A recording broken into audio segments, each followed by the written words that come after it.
વડોદરામાં PM e બસ સેવાનો આજથી થશે પ્રારંભ. મુખ્યમંત્રી ભૂપેન્દ્રભાઈ પટેલ ઈ બસનો શુભારંભ કરાવશે. નાયબ મુખ્યમંત્રી હર્ષ સંઘવી પણ સાથે ઉપસ્થિત રહેશે.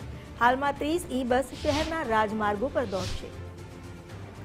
વડોદરા ખાતે આજે જે વિવિધ કાર્યક્રમોનું આયોજન કરવામાં આવ્યું છે, જેમાં આજે મુખ્યમંત્રી ભૂપેન્દ્રભાઈ પટેલ પીએમ ઈ બસ સેવાનો શુભારંભ કરાવશે. પ્રથમ તબક્કામાં 30 ઈ બસ શહેરના રાજમાર્ગો પર દોડશે. ઇંધણથી મુક્ત અને ઇલેક્ટ્રિસિટીથી ચાલતી આ ઈ બસ જે શહેરના રાજમાર્ગો પર દોડશે, પ્રદૂષણ જેનાથી ઓછું થશે.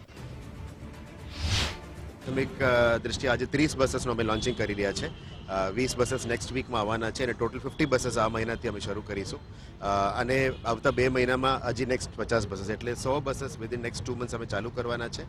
અને ટોટલ 250 બસીસ, 150 બસીસ અમારા પ્લાનિંગ છે કે ઓગસ્ટ એન્ડ સુધી થાય. કદાચ સ્ટોક સપ્લાયના કારણે ડિસેમ્બર સુધી ચાલે, પણ આ વર્ષની અંત સુધી 250 ઇલેક્ટ્રિક બસીસ વડોદરા શહેરમાં દોડવાનું કમ્પ્લીટ પ્રોસિજરમાં થશે.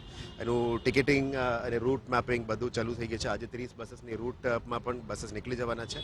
આવનારા દિવસોમાં ઈ બસીસની સેવાના સાથે સાથે બસ સ્ટોપ્સની પણ રેનોવેશન કરવાની બહુ જરૂરિયાત છે.